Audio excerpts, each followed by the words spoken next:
काली घटा के अंदर, काली घटा के अंदर जीवदामनी उजाला भोले तेरी जटा में, ब्रह्मो तेरी जटा में बहती है गंगा धारा भोले तेरी जटा में, बाबा तेरी जटा में बहती है गंगा धारा।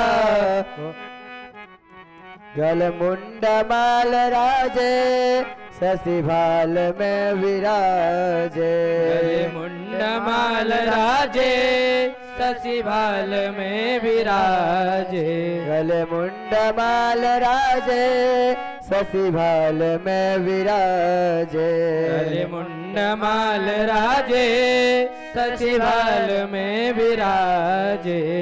डमरू निनाद बाजे, डमरू निनाद बाजे कर में त्रिशूल भाला भोले तेरी जटा में, बाबा तेरी जटा में बहती है गंगा धारा भोले तेरी जटा में, बहती है गंगा धारा भोले तेरी जटा में।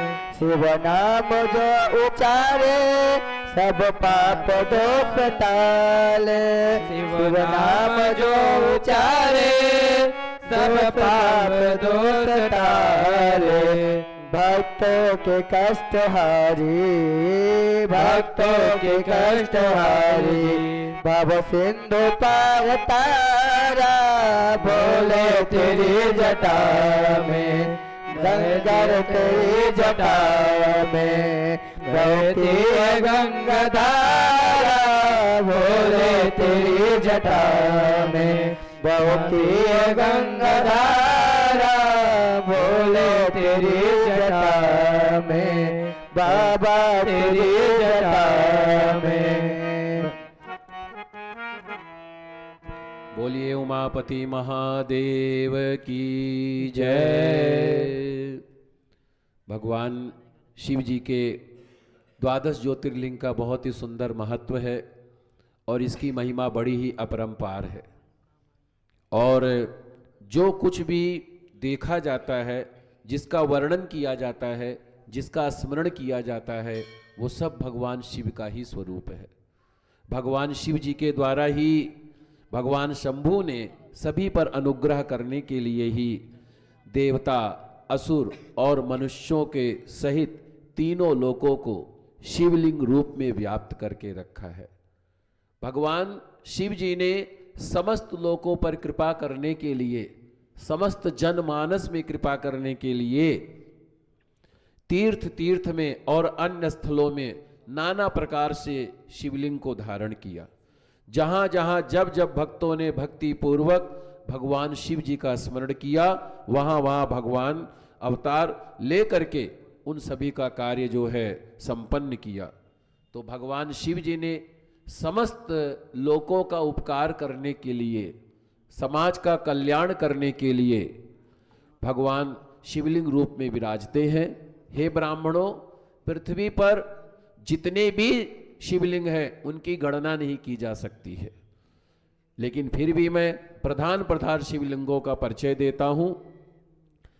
सौराष्ट्रे सोमनाथं च श्रीशैले मल्लिकार्जुन, उज्जैनां महाकालं ओंकार परमेश्वर, केदारे हिमवत पृष्ठे डाकिन्यां भीमशंकर, वाराणस्यां च विश्वेश त्र्यंबकं गौतमी तटे, वैद्यनाथं चिता भूमौ नागेशं दारुकावने, सेतुबन्धे च रामेश घुष्मेशं च शिवालये, द्वादशैतानि नामानि प्रातरुत्थाय पठे सर्व पाप विनिर्मुक्त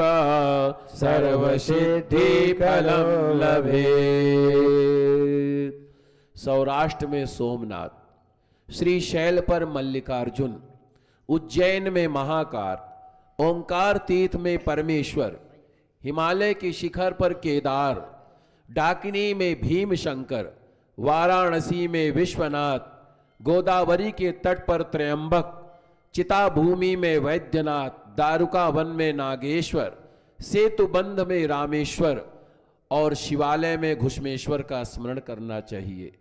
जो भी प्रतिदिन प्रातः काल उठ करके इन 12 ज्योतिर्लिंगों का स्मरण करता है वो सभी पापों से मुक्त हो करके सभी सिद्धियों का फल प्राप्त कर लेता है। आपको जो जो भी कामना हो उस कामना को इच्छा रख करके इन 12 नामों का पाठ करना चाहिए और इसका पाठ करने के द्वारा इस लोक में जब तक हम रहते हैं, पृथ्वी लोक में जब तक हम रहते हैं, यशस्वी रहते हैं, धनवान रहते हैं, ज्ञानवान रहते हैं, स्वस्थ रहते हैं, भगवान की भक्ति का आशीर्वाद होता है, परिवार का सुख समृद्धि का सुख प्राप्त होता है और इस लोक के बाद में भी शिव लोक की प्राप्ति होती है। क्यों? क्योंकि अंते मति सागति। जैसे कई लोग कहते हैं कि भगवान का पूजन हम बाद में करेंगे, अभी तो हम अपना कार्य कर लें, तो वो हो सकता है शायद वो बाद का समय ही ना आए, क्योंकि काल की गति बड़ी बलवान होती है। इसीलिए कहा गया है काल करे सो आज कर, आज करे सो अब, पल में परलय होएगी बहुरी करेगो कब। जो काम कल करना है वो काम आज करो, जो काम आज करना है वो काम अभी करो, क्योंकि काल का कुछ भी पता नहीं होता है, समय का कुछ भी पता नहीं होता है। इसीलिए धर्म करना है तो तुरंत करो, दान करना है तो तुरंत करो, उसमें कभी संकोच मत करो। भगवान का यज्ञ करना है, उत्सव करना है तो तुरंत करो, उसमें संकोच बिल्कुल भी मत करो, देरी बिल्कुल भी मत करो। मुहूर्त मत देखो, मुहूर्त देखने की आवश्यकता भगवान के पूजन में नहीं हो, क्योंकि सभी मुहूर्त भगवान के द्वारा ही बनाए गए हैं। मुहूर्त आवश्यक है, लेकिन मुहूर्त से ज्यादा भक्ति भी आवश्यक है। तो इस तरीके से जो भी पाठ करते हैं उनको जो है सभी प्रकार का सुख प्राप्त होता है और अंत समय में भगवान शिव के धाम की प्राप्ति होती है। और जो व्यक्ति बगैर किसी कामना की ये पाठ करता है, कोई कामना नहीं हो उसके मन में, कोई इच्छा नहीं हो उसके मन में, तो इस तरीके से जो पाठ करता है वो भगवान शिव के यहाँ सदा सदा के लिए उसका वास हो जाता है। शिवलोक में सदा सदा के लिए उसका जो है वास हो जाता है, फिर वो कभी माता के गर्भ में नहीं आता है, क्योंकि जन्मने का दुख और मृत्यु का दुख बहुत ही अगाध होता है, ये बड़ा ही कष्ट होता है। 84 लाख योनियों के बाद में मनुष्य की योनि प्राप्त होती है। आप समझ सकते हैं 84 लाख योनियां कितना आदमी को कष्ट होता होगा, कितनी बार जन्म लेना, कितनी बार मरना, कितना घोर कष्ट होता है। सो न जाने हमारे कितने भाई बहन माता पिता बने और न जाने कितने भाई बहन माता पिता पत्नी पुत्र बनेंगे, और ये अंत कभी नहीं होगा, इसका अंत कभी नहीं होगा। हम लोग जैसे कहते हैं कि जैसे शरीर छूट गया, स्वर्ग की प्राप्ति हो गई, मोक्ष की प्राप्ति हो गई, पर वस्तुतः ना तो स्वर्ग की प्राप्ति हुई है ना ही मोक्ष की प्राप्ति हुई है। उसको प्राप्ति हुई है जहां पर उसका मन था, जहां पर उसकी इच्छाएं थी, वही उसको अगले जन्म की प्राप्ति हुई है। जो भूत प्रेत की योनियां होती हैं, जो अधम योनियां होती हैं, ये योनि किसको प्राप्त होती है? जिसकी इच्छाओं की पूर्ति नहीं होती है, जो अधूरी इच्छाओं को लेकर के जाता है। किसी का जैसे एक्सीडेंट में मृत्यु हो गया, किसी का जल में डूबने से हो गया, किसी का आग में जलने से हो गया, किसी का युद्ध में हो गया, तो उसको जो है मुक्ति आसानी से नहीं होती है। उसकी मुक्ति का सबसे सर्वोत्तम उपाय क्या है? श्रीमद् भागवत कथा। श्रीमद् भागवत कथा साप्ताहिक उसकी मुक्ति का सर्वोत्तम उपाय है, और इसके अलावा कोई मुक्ति का उपाय नहीं है। तो इसी तरीके से जब शरीर छूट जाता है, तब जब भी कोई इच्छाएं रह जाती हैं, कोई इच्छाएं अधूरी रह जाती हैं, चाहे पैसे में, चाहे स्त्री में, चाहे बच्चों में, चाहे परिवार में, चाहे जो है किसी से दुश्मनी में, चाहे किसी के द्वारा कोई चीज़ चाहता था वो नहीं मिला उसमें, तब फिर उसको अगला जन्म लेना पड़ता है। और अगला जन्म जब लेता है तो बारंबार कष्टों का सामना करना पड़ता है। क्योंकि जब हम लोग संकल्प कराते हैं तो हम कहते हैं आध्यात्मिक त्रिविध ताप शमनार्थम।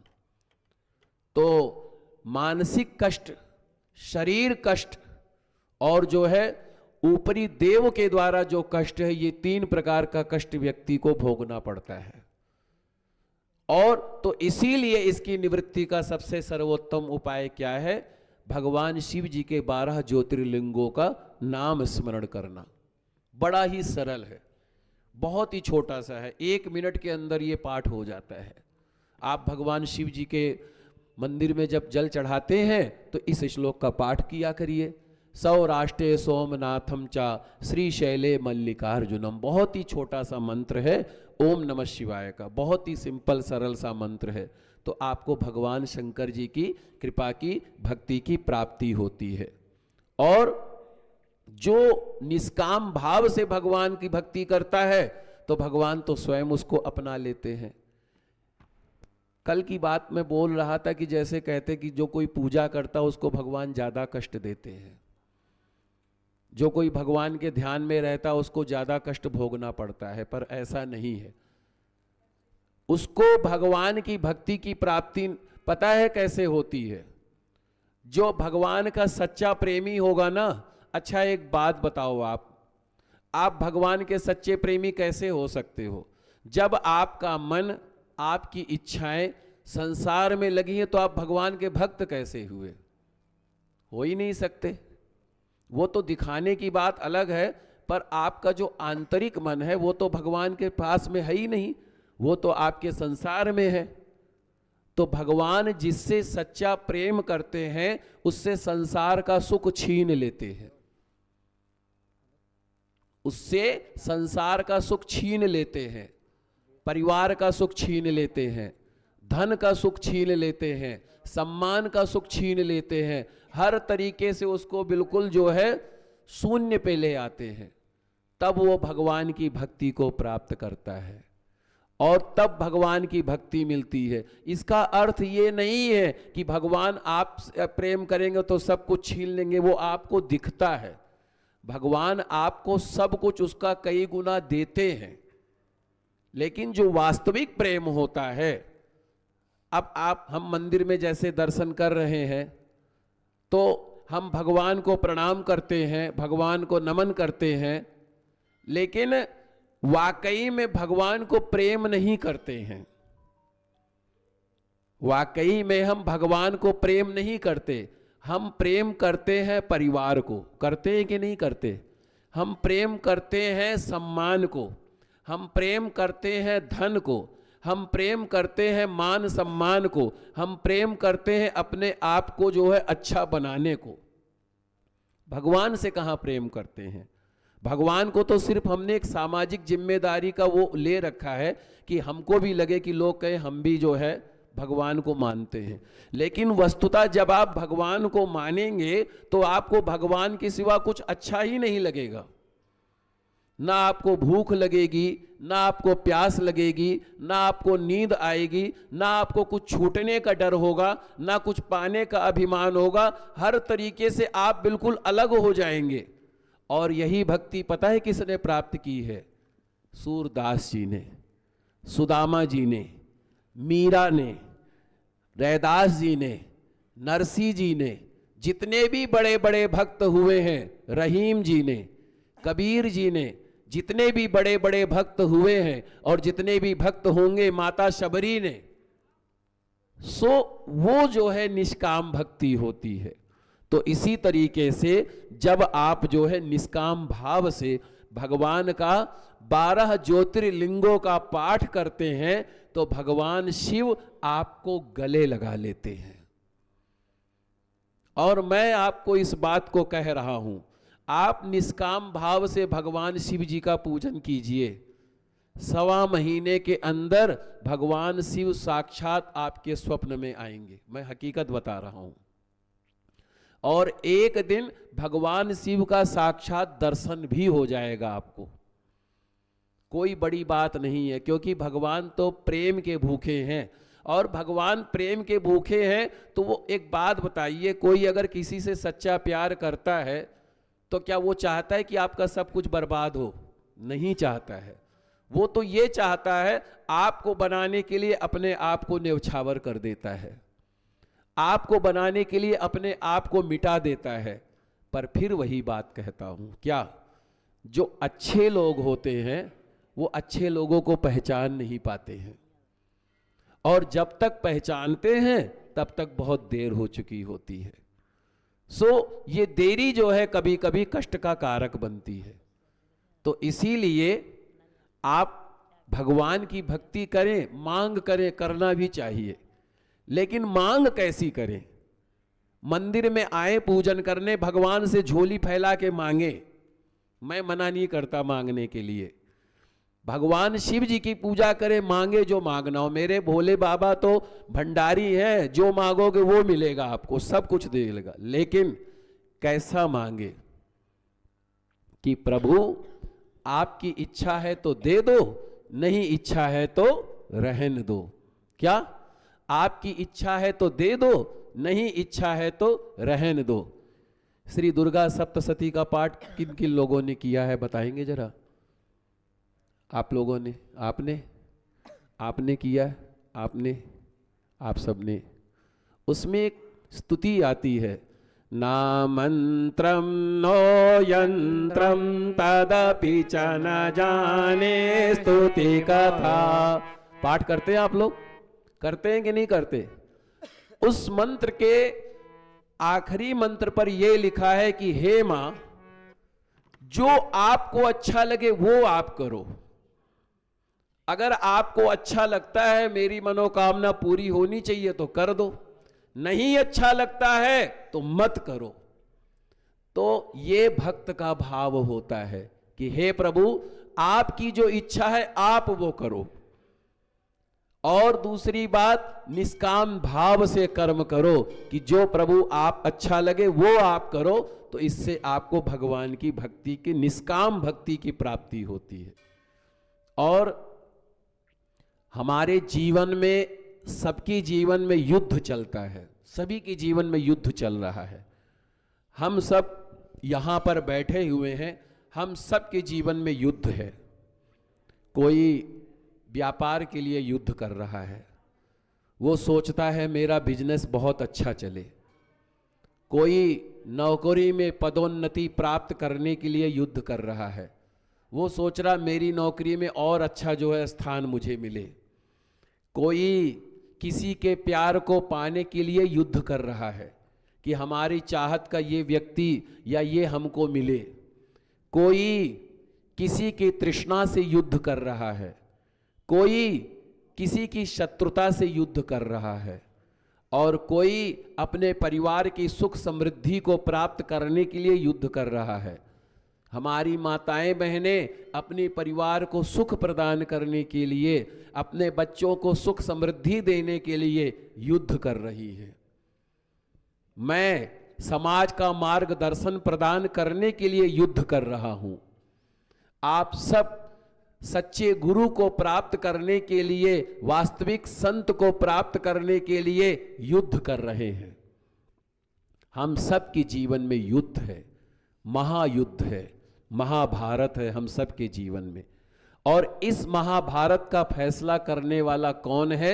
स्वयं भगवान श्री कृष्ण है। कौन है? स्वयं भगवान श्री कृष्ण है। तो जब जब भी आप अपना सारथी भगवान को बनाएंगे, जब जब भी आप अपना सारथी उमापति महादेव को बनाएंगे, तब तब ना आपको जीत की प्रसन्नता होगी, ना ही हार का दुख होगा। क्या? ना जीत की प्रसन्नता होगी, ना ही हार का दुख होगा। सो इस बात को ध्यान रखिए, जब जब आपकी जीवन में युद्ध चल रहा हो, किसी भी प्रकार का बिजनेस करने जाते हैं, बिजनेस करिए, खूब करिए, पर यह कहिए कि हे प्रभु, ये मेरा बिजनेस नहीं है, ये आपका बिजनेस है। आप इच्छा जैसी हो आप चलाओ, खूब बढ़ाओ, मैं मेहनत कर रहा हूं, मेहनत में यकीन। अच्छा, इसका अर्थ ये नहीं है आप जो है कर्म ना करो, भगवान के ऊपर छोड़ दो कि भगवान तो सब करने वाला है। तो भगवान करने वाले नहीं है, भगवान कराने वाले हैं। क्या? भगवान करने वाले नहीं है, भगवान कराने वाले हैं। भगवान कहते हैं तू चमत्कार में विश्वास मत रख, है जी। भगवान क्या कहते हैं? तू चमत्कार में विश्वास मत रख, तू कर्म में विश्वास रख। क्योंकि स्वयं नारायण ने भी कर्म किया है, इसीलिए कहा गया कर्मण्येवाधिकारस्ते मां फलेषु कदाचन। कर्म करना तेरा अधिकार है, तेरा कर्म करना अधिकार है। अब उस कर्म का परिणाम देने का मेरा अधिकार है। तूने साल भर बहुत मेहनत से पढ़ाई की है, मैं तुझको 0 दे दूंगा, फेल कर दूंगा। या तूने पढ़ाई की है, मैं तुझे पास कर दूंगा, प्रथम उत्तीर्ण कर दूंगा। ये भगवान स्वयं कहते हैं। फेल होना पास होना तेरे भाग्य में नहीं है। क्या? फेल होना पास होना तेरे भाग्य में नहीं है। तेरे भाग्य में क्या है? सिर्फ कर्म करना। तो जब भी आप अपना कर्म करें, आप माताएं बहनें परिवार के सुख समृद्धि के लिए खूब प्रयत्न करती हैं। साल भर तो परिवार के सुख आशीर्वाद के लिए ही आप प्रयास करती हैं। हमारे माताएं बहनें धन्य हैं कि आपके द्वारा परिवार का, समाज का, देश का, भारतवर्ष का इतना सम्मान होता है, इतना जो है सर्वांगीण जो है विकास होता है, इसमें आपकी अहम भूमिका होती है। हमारी माताएं बहनें धन्य हैं जो अपने परिवार के लिए, अपने देश के लिए, अपने समाज के लिए अपने सुख को न्यौछावर कर देती हैं, अपने सुख की परवाह नहीं करती हैं। अहोई अष्टमी होता है बच्चों के लिए, होता है कि नहीं होता, कि मेरे बच्चे खूब अच्छे रहें, स्वस्थ रहें। करवा चौथ का व्रत होता है पति के लिए, मेरे पति की खूब लंबी आयु हो, खूब स्वस्थ रहे, खूब अच्छा कमाए धमाए। और जितने भी प्रकार के त्योहार होते हैं वो सब जो है बच्चों के लिए है, पति के लिए है, माता पिता के लिए है, लेकिन स्वयं आपके लिए कोई त्योहार नहीं। आप बताइए, क्या हमारी माताओं बहनों के लिए कोई एक ऐसा त्योहार हो जो स्वयं उनके लिए हो, उनकी सुख समृद्धि, वो दूसरों के सुख की कामना करती हैं? तो आप धन्य हैं। तो इसीलिए जब आप परिवार में सेवा करें, और एक बात बताऊं आपको, आप और भी धन्य हैं। क्यों? क्योंकि आपको भगवान ने 2 चीजों का सर्वोत्तम वरदान दिया है। क्या? एक तो आप जननी हैं, जननी का स्थान सर्वोत्तम स्थान होता है। उसके बाद में आप परिवार का भरण पोषण करने वाली हैं। आप बच्चों को भोजन देती हैं, नाश्ता देती हैं। जब हम भंडारा करते हैं, दूसरों को भोजन खिलाते हैं, दूसरों को प्रसाद खिलाते हैं। तो जब आप भोजन बनाएं घर में, जब आप नाश्ता बनाएं घर में, तो आप अपने आप को धन्यवाद दें और अपने रसोई में अन्नपूर्णा माता की तस्वीर अवश्य लगाएं। किसकी? और रसोई को कभी किचन ना बोलें, क्योंकि जहां पर किचकिच होती है उसको कहते हैं किचन, और जहां पर प्रसाद बनता है वो अन्नपूर्णा भंडार। तो रसोई का नाम रखें मां अन्नपूर्णा भंडार। और जब प्रसाद बनाए तो भगवान का भजन चला दे, भगवान का भजन चला दे। और प्रसाद बना करके बच्चों को प्रेम पूर्वक खिलाएं, पति देव को प्रेम पूर्वक खिलाएं, अपने सास ससुर को प्रेम पूर्वक भोजन खिलाएं, अपने माता पिता को प्रेम पूर्वक भोजन कराएं, अपने भाइयों को प्रेम पूर्वक भोजन कराएं, अपने घर परिवार को प्रेम पूर्वक भोजन कराएं। और भोजन कराना पाप होता है कि पुण्य होता है? आप लोग बताइए। पुण्य होता है ना। जब आप भंडारा करते तो दूसरों को भोजन कराते हैं, तो अपने घर के सदस्यों को जब भोजन कराते हैं तो भोजन बहुत बड़ा पुण्य तो पा रहे हैं आप कि नहीं पा रहे हैं? तो वैसा ही भाव अपने बच्चों में रखें। तो इसी तरीके से आप जो भी कर्म करें भगवान को अर्पण कर दें। आप कभी ये मत समझे मेरे बच्चे मेरे हैं, आप समझे मेरे बच्चे इनके हैं। किनके हैं? इनके हैं, मेरे नहीं है।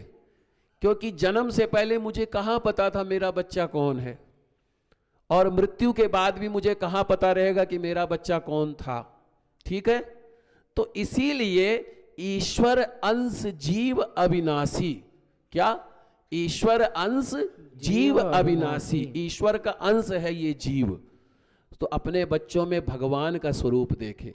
जैसे लड्डू गोपाल जी की पूजा करते हैं प्रेम से, अपने बच्चों की भी पूजा करें। अपने बच्चों में जो है भाव रखे कि ये नारायण ही तो है, मेरा गोविंद ही तो है, मेरा माधव ही तो है। ये भाव रखें। अपने पति में भगवान विष्णु का ध्यान करें, स्वयं नारायण उमापति महादेव का ध्यान करें। अपने परिवार में जो है भगवान का मंदिर का ध्यान करें, तो आपको भगवान की कृपा की प्राप्ति होगी। और अगर परिवार में कभी कोई संकट आता है, कोई परेशानी आती है, तो इनके सामने कहे प्रभु जो तुझे अच्छा लगता है वो तू कर, मैं अपने तरफ से प्रयास कर रही हूँ। कभी कोई ऐसी घटना हो जाए तो आप टूटे ना बिल्कुल भी, अपने आप को हताश ना करें, क्योंकि आप भगवान नहीं हैं, आप इंसान हैं, लेकिन आपका कर्म ही भगवान है।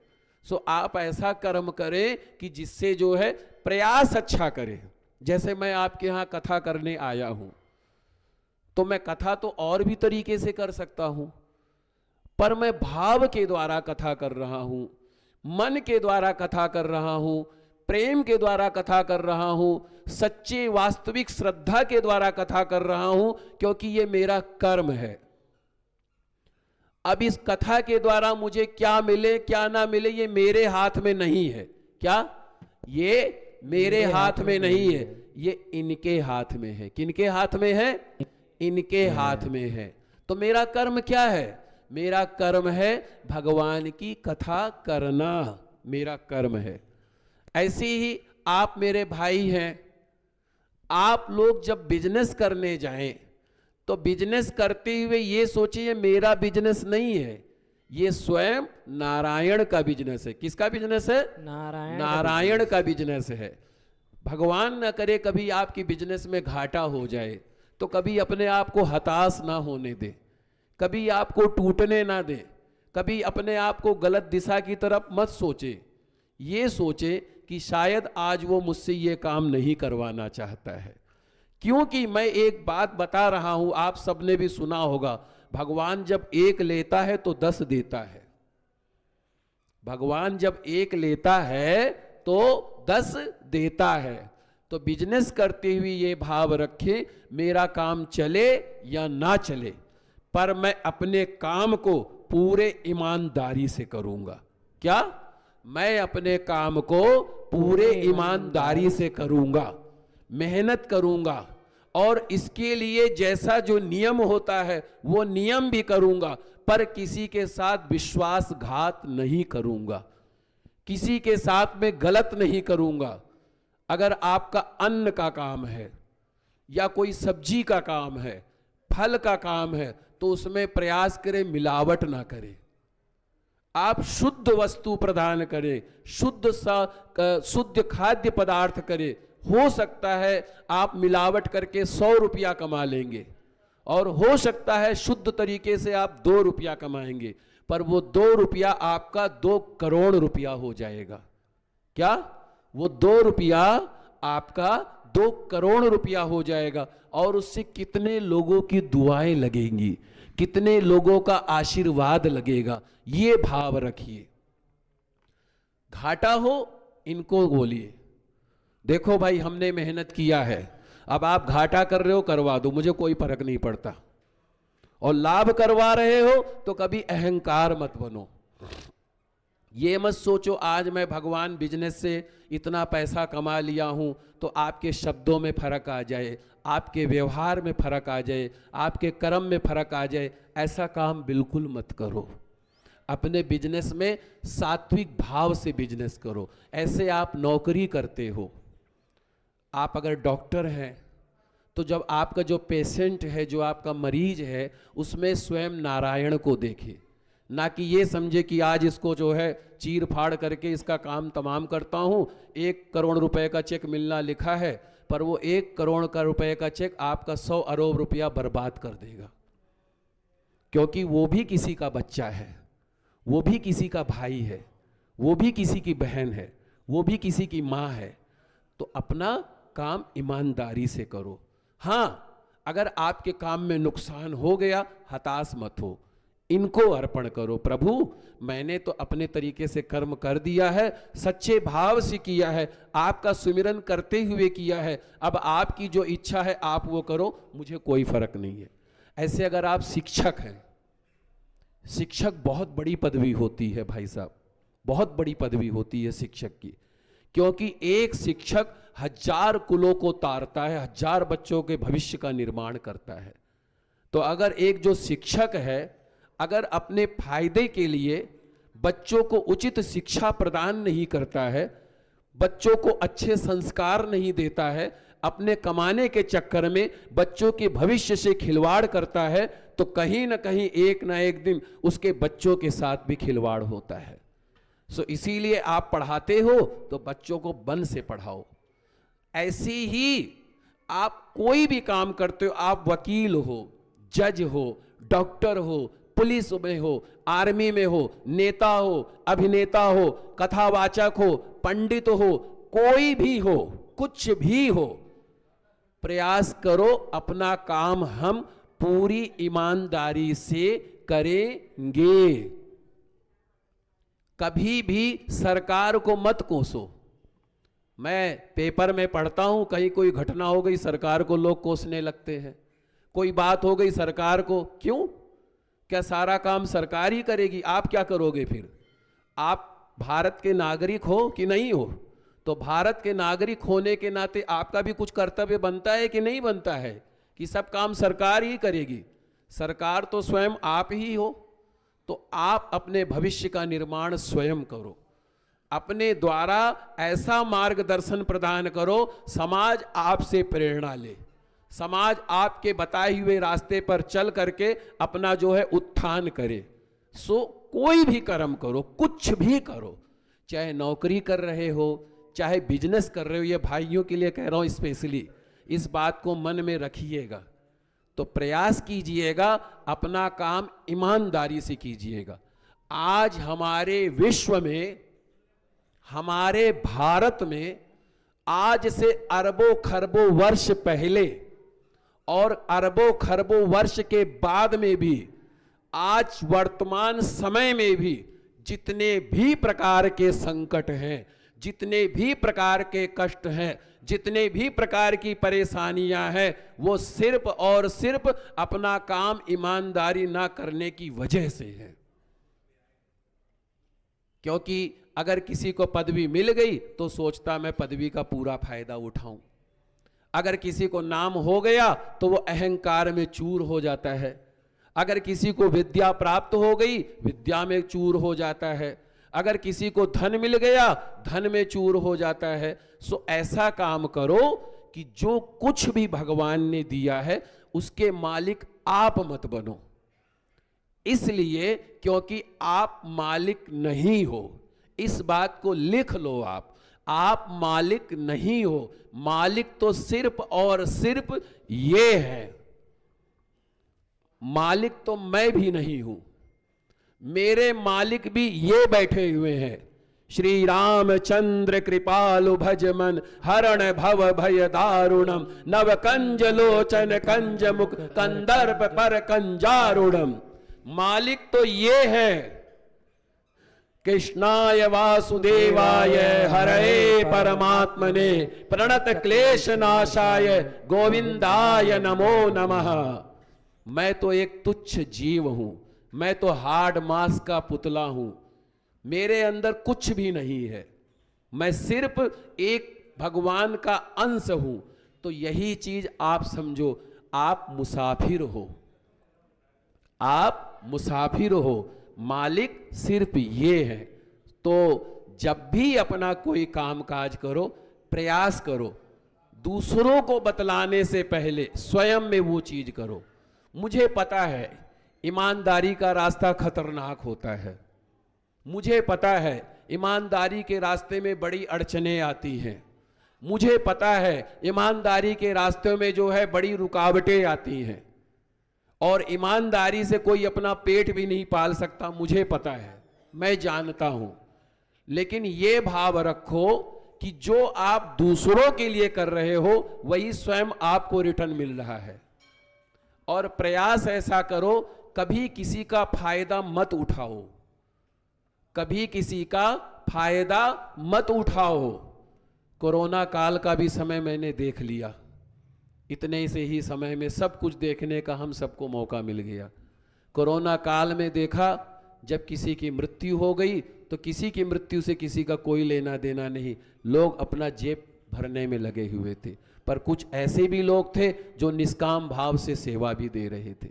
सो ऐसा भाव रखो कि अपने काम को ईमानदारी से करने का प्रयास करो, और कहने से पहले स्वयं पालन करो। कम से कम साल 2 सालों तक अपना काम ईमानदारी से करो। आप देखना भगवान आपकी बिजनेस को इतना अच्छा करेंगे जो आप सोच भी नहीं सकते हैं।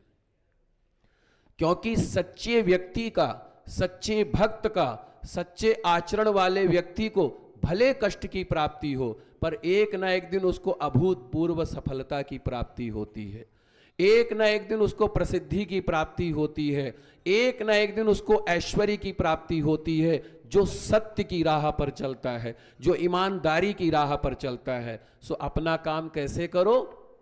ईमानदारी से करो, भगवान को अर्पण कर दो। ऐसे हमारे कुछ बच्चे हैं, शायद बच्चे अभी कम हैं, तो जो बच्चे हमारे परीक्षा दे रहे हैं, अभी परीक्षा भी आने वाली है ना मार्च में, है ना, मार्च में पेपर आने वाला है, बच्चों का आने वाला है।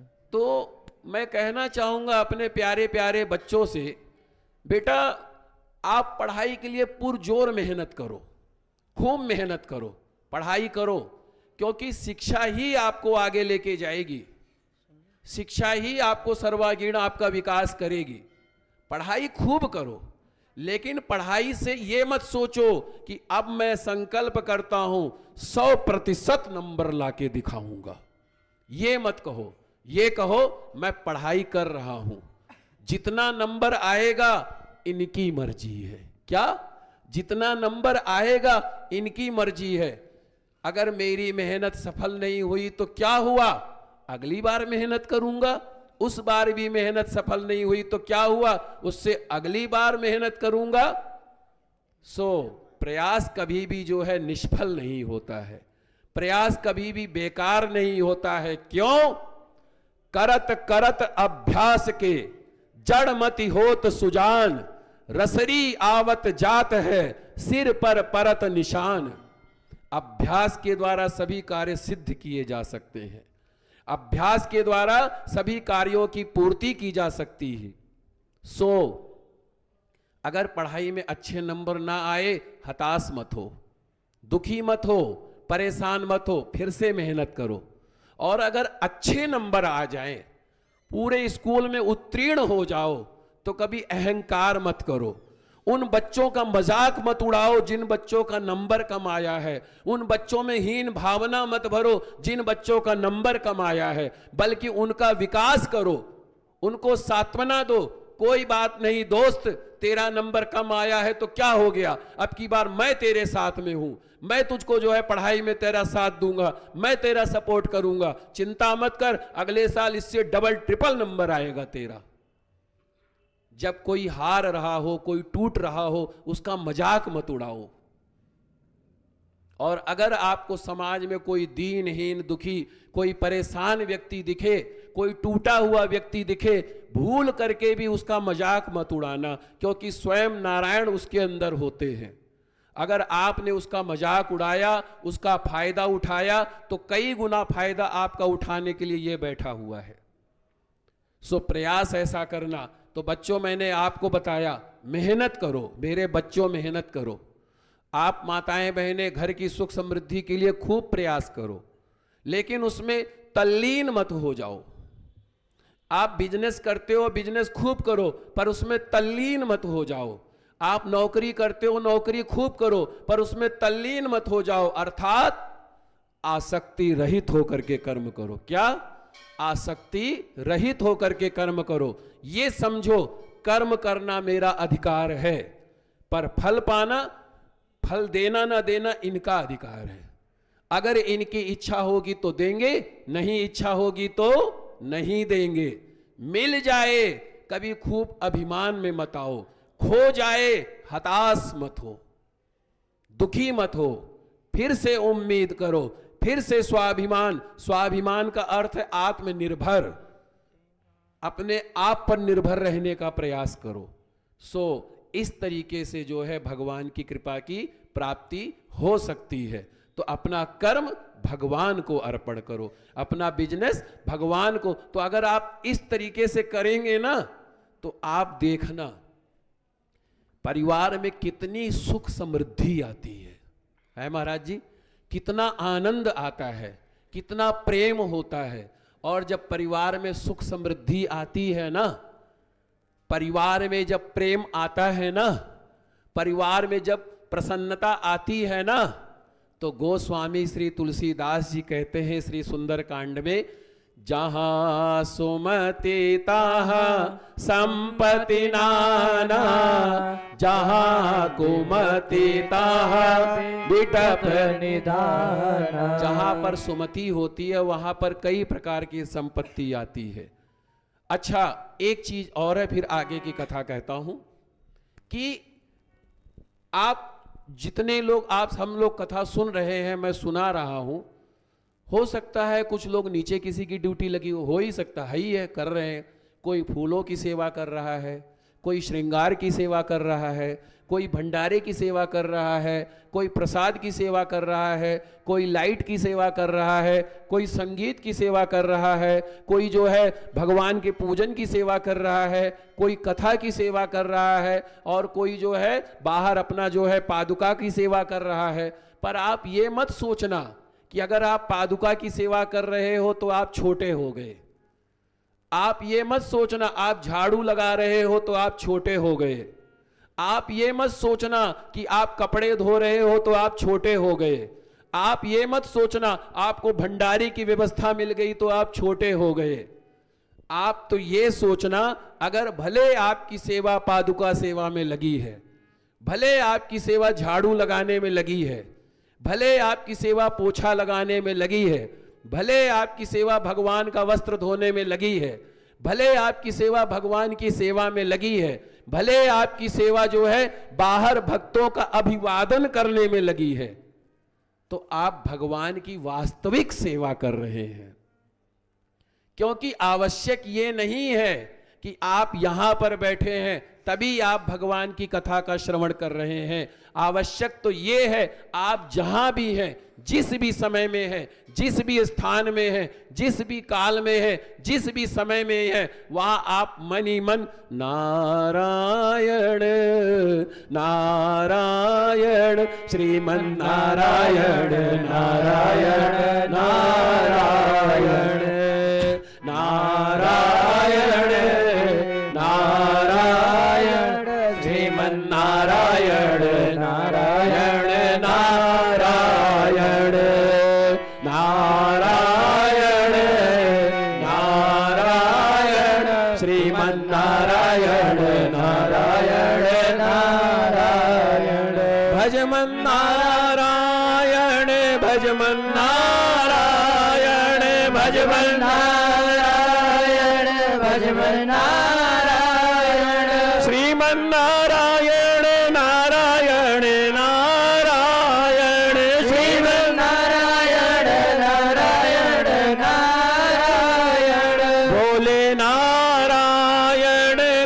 गणपति नारायण भोले नारायण गणपति नारायण श्रीमन नारायण नारायण नारायण श्रीमन नारायण नारायण नारायण भजमन नारायण लक्ष्मी नारायण भजमन नारायण लक्ष्मी नारायण सत्य नारायण नारायण नारायण सत्य नारायण नारायण नारायण श्रीमन नारायण भजमन नारायण श्रीमन नारायण भजमन नारायण लक्ष्मी नारायण नारायण नारायण लक्ष्मी नारायण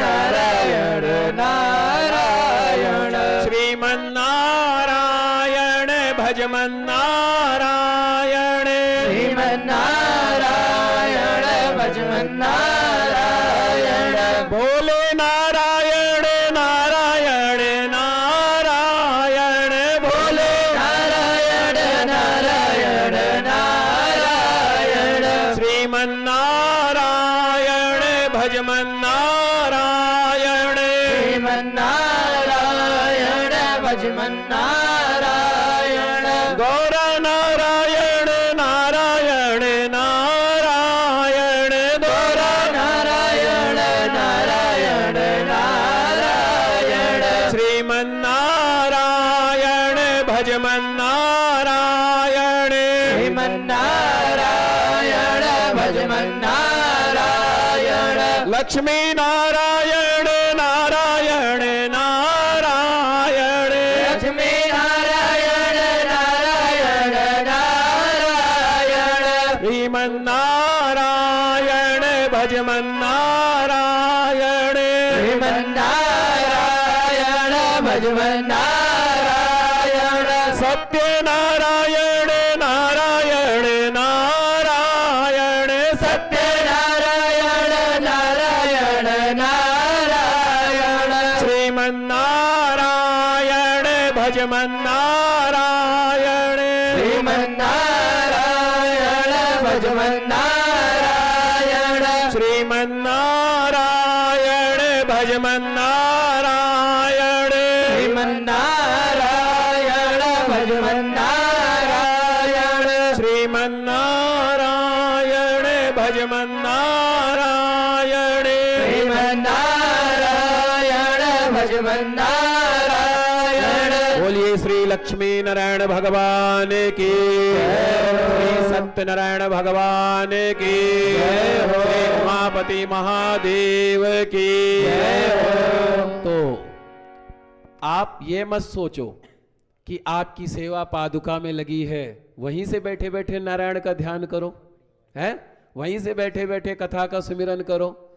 प्रसाद बना रहे हो, नारायण नारायण कहते हुए बनाओ। हे उमापति महादेव आपकी जय हो, आपकी जय हो, आपकी जय हो, आपकी जय हो, ऐसा कहते हुए प्रसाद बनाओ। झाड़ू लगा रहे हो, भगवान भोलेनाथ जी का भजन करते हुए झाड़ू लगाओ। कपड़े धो रहे हो, भगवान का भजन करते हुए कपड़े धो, प्रसाद बना रहे हो। तो ये मत समझो कि भगवान सिर्फ यहीं पर है, भगवान कण कण में विराजमान हो रहे हैं। क्या? भगवान कण कण में विराजमान हो रहे हैं। भगवान इस पंखे में है, भगवान इस लाइट में है, भगवान इस चद्दर में है, भगवान इस तकिए में है, भगवान इस कुर्सी में है, भगवान आप में बैठे हुए हैं, भगवान बटुक ब्राह्मणों में बैठे हुए हैं, भगवान ब्राह्मण देवता में बैठे हुए हैं, भगवान आप में बैठे हुए हैं, भगवान आप में बैठे हुए हैं, भगवान आप में बैठे हुए हैं, भगवान आप में बैठे हुए हैं, भगवान आप में विद्यमान है, भगवान की शक्ति आप में विद्यमान है, भगवान की भक्ति आप में विद्यमान है। क्योंकि कण कण में भगवान का वास है, कण कण में भगवान की कृपा है, कण कण में भगवान की भक्ति है? तो इसीलिए भगवान हर जगह है।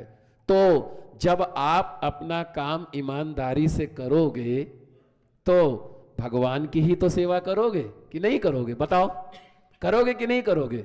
भगवान की ही सेवा करोगे, क्योंकि आप भी नारायण के अंश हो, मैं भी नारायण का अंश हूं। तो अपना काम ईमानदारी से करोगे तो समझ लो भगवान की पूजा करोगे। भगवान की पूजा वैसे करो, 1 घंटा करो, आधा घंटा करो, पर उसके साथ साथ में कर्म को भी पूजा बना लो। क्या? कर्म को ही पूजा बना लो। ईमानदारी से कर्म करो, निष्काम भाव से कर्म करो, प्रेम से कर्म करो। आपका कर्म ही आपकी पूजा है, आपका कर्म ही आपका ध्यान है। और अपना सारथी किसको बनाओगे? गोविंद को बनाओगे। हार हो जीत हो, कभी भी जो है परेशान मत हो, उसको जो है अर्पण करोगे, आपका कल्याण हो जाएगा। एक जगह मैं कथा करने गया, वहां पर किसी ने कहा है कि यहां तो कोई भक्त ही नहीं आते, पूरा हाल खाली पड़ा रहता है।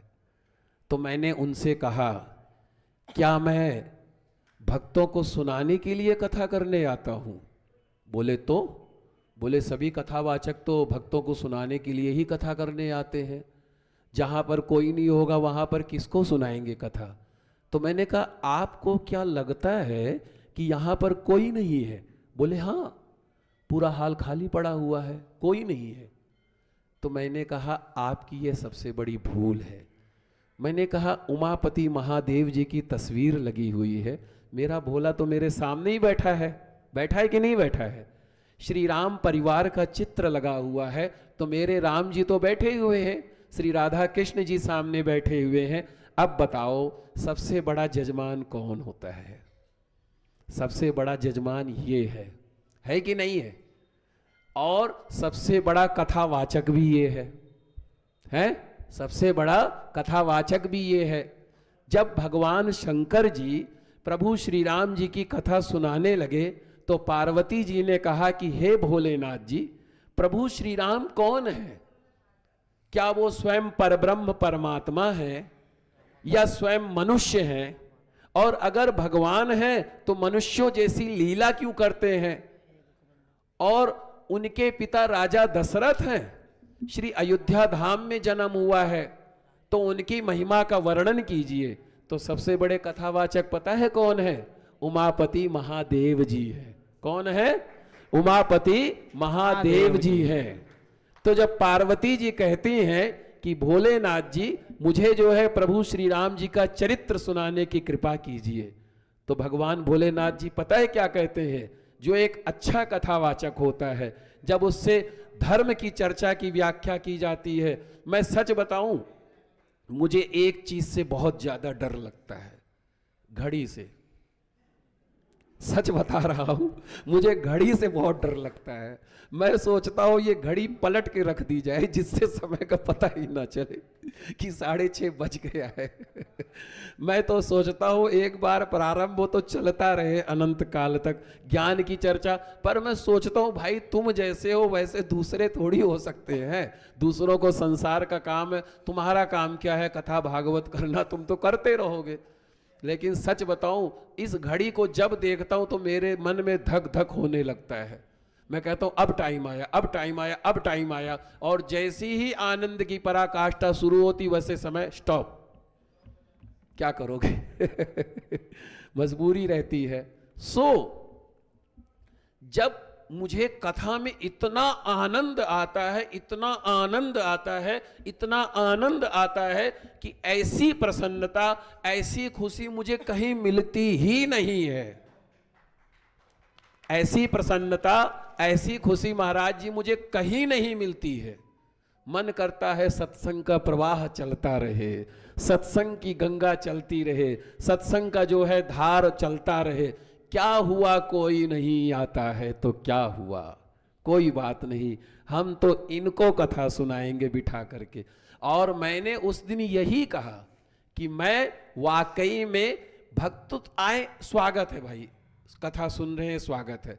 नहीं आए, कोई काम में पड़ गया, कोई काम उनको पड़ गया होगा। लेकिन मेरा कर्तव्य क्या है? सबसे बड़े ये है मेरे जजमान, और हम सब वाकई में भिखारी हैं। क्या है? भिखारी हैं, हम सब की कुछ ना कुछ डिमांड है। हम सब लोग कटोरा लेके बैठे हुए हैं। कोई बच्चों की भीख मांग रहा है, कोई जो है विवाह की भीख मांग रहा है, कोई व्यापार की भीख मांग रहा है, कोई नौकरी की भीख मांग रहा है, कोई शरीर की भीख मांग रहा है, शरीर स्वस्थ हो जाए, कोई जो है अपने मनोकामनाओं की भीख मांग रहा है। तो एक भिखारी दूसरे भिखारी को क्या दे सकता है जी? एक भिखारी दूसरे भिखारी को क्या दे सकता है? सबसे बड़े दाता तो मेरे राम जी हैं। कौन है? मेरे राम जी हैं। दाता एक राम, भिखारी सारी दुनिया, राम एक देवता, उजियारी सारी दुनिया, उजियारी सारी दुनिया। दाता एक राम, भिखारी सारी दुनिया, दाता एक राम। सच बताऊं, मैं अगर अपनी बात करूं, मुझे कुछ पाने की चाह ही नहीं है। ना मैं चाहता हूं कि मुझे सम्मान चाहिए, ना मुझे मान चाहिए। मुझे तो बस इनकी भक्ति चाहिए। बस मैं कहीं जंगल में भी बैठा रहूं, किसी भी जगह बैठा रहूं, मन ही मन इनका ध्यान करूं, इनका सुमिरन करूं। और भगवान ने ये जो चोला दिया है ना, ये जो शरीर का ढांचा दिया है, ये जो वाणी दी है, इस वाणी के द्वारा उन लोगों का भला कर दूं जो समाज से टूटे हुए हैं, जो दीनहीन हैं, जो दुखी हैं, जो परेशान हैं, जिन्होंने अपने आप को जो है तोड़ दिया है। ऐसे लोगों का मुझे जो है मार्गदर्शन करने का मौका मिल जाए। बस यही जो है मैं चाहता हूं एक कथा के द्वारा, कि लोगों को ज़्यादा से ज़्यादा लाभ की प्राप्ति हो। और मैं सच बता रहा हूं आपको, जब मैं कथा करता हूं तो जब जितनी ज़्यादा भीड़ होती है उतने अच्छे से कथा नहीं करता हूं जितना मैं अकेले में करता हूं। यह हकीकत बात है, सत्य बात है। जितना जब मैं भगवान को सामने बिठा के कथा करता हूं, हनुमान जी महाराज को बिठाता हूं, पद्मासन में हनुमान जी बैठे हुए हैं और मैं हनुमान जी को कथा सुना रहा हूं। उमापति महादेव जी को बिठाता हूं, उमापति महादेव जी को कथा सुनाता हूं, तो ऐसे लगता है मुख्य जजमान, मुख्य वक्ता मेरा गोविंद ही है, मेरा गोपाल ही है। सो ये भाव नजर आता है। तो ऐसे ही आप लोग भी करो। आप लोग भी कैसा करोगे? मुझे कोई बात नहीं है, देखो कोई आया तो ठीक है, नहीं आया तो ठीक है। ये मत सोचो कि कितना हमारा नाम हो रहा है, कितना सम्मान हो रहा है। ये सोचो हमने समाज को दिया क्या है, और निस्वार्थ भाव से देने का प्रयास करो। तो कैसे दोगे? आप अपने कर्म के द्वारा समाज को जो है सेवा दोगे। जो भी भगवान ने दिया है, सेवा का भाव रखो, और जहां भी रहो, जिस भी रूप में रहो, भगवान का ध्यान करते रहो, आपका कल्याण हो जाएगा। आपको जो है भगवान की कृपा की प्राप्ति हो जाएगी। सो ये कथा जो है 12 ज्योतिर्लिंग के द्वारा है। देखिए कितनी बड़ी बड़ी कथाएं हैं। मैं तो एक कथाओं में मेरा इतना समय लग जाता है। सो माता रानी से प्रार्थना करता हूँ कि हे माँ, कभी मुझे बहुत अच्छा कथा कहने का सौभाग्य देना। कभी मुझे जनकपुरी वासियों के द्वारा बहुत सुंदर कथा करने का, अभी तो 3 दिवसीय कथा है, 11 दिवसीय कथा करने का सौभाग्य देना है जी। और 11 दिवसीय मासिक कथा का सौभाग्य प्रदान करना, ऐसा मुझे आशीर्वाद देना। और चलो अगर मिल जाए तो ठीक है, और नहीं मिले तो मुझे जो है अपने सामने बिठा करके कथा सुनाने का, कथा सुनने का सौभाग्य देना। यही मेरे जीवन का ध्येय है, यही मेरे जीवन का लक्ष्य है। बहुत कुछ पा लिया, अब तो बस इतना ही चाहता हूं। कितना चाहता हूं? अर्थ न धर्म न काम रुचि, गत न चाहो निर्वाण, जन्म जन्म रति राम प्रद, ये वरदान न आन। कि हे प्रभु, जन्म जन्म में आपकी भक्ति की प्राप्ति हो। अभी तो आपने अपने अयोध्या में जन्म दिया है, अपने जगह पर जन्म दिया है, अपनी कथा कहने का सौभाग्य प्राप्त कराया है। तो जब तक जिंदा रहो तब तक आपके कथान का गुणानुवाद करता रहूं, और जिस दिन मर जाऊं, जिस दिन इस संसार से चला जाऊं, उसके बाद में भी आप चाहो तो अपने लोक में रखना, नहीं तो अगर धरती पर भेजना, किसी भी रूप में, किसी भी योनि में, किसी भी स्थान पर अपनी भक्ति का आशीर्वाद जरूर दे देना। अपने से दूर मत करना, अपने आप से अलग मत करना, मुझे यही चाहिए, मुझे यही जो है चाहिए। तो ये जो है ज्योतिर्लिंग के महत्व के बारे में है। 12 ज्योतिर्लिंग का दर्शन करने का जो है इतना बड़ा महत्व है, और 12 ज्योतिर्लिंग का दर्शन करने से जो है आपके सभी प्रकार के कष्टों का निवारण होता है, सभी प्रकार के कामनाएं जो है आपकी जो है पूरी होती हैं। और इस प्रकार जो है 12 ज्योतिर्लिंग की महिमा है। 12 ज्योतिर्लिंग का दर्शन करने से आपके सभी प्रकार के कष्टों का निवारण होता है और आपका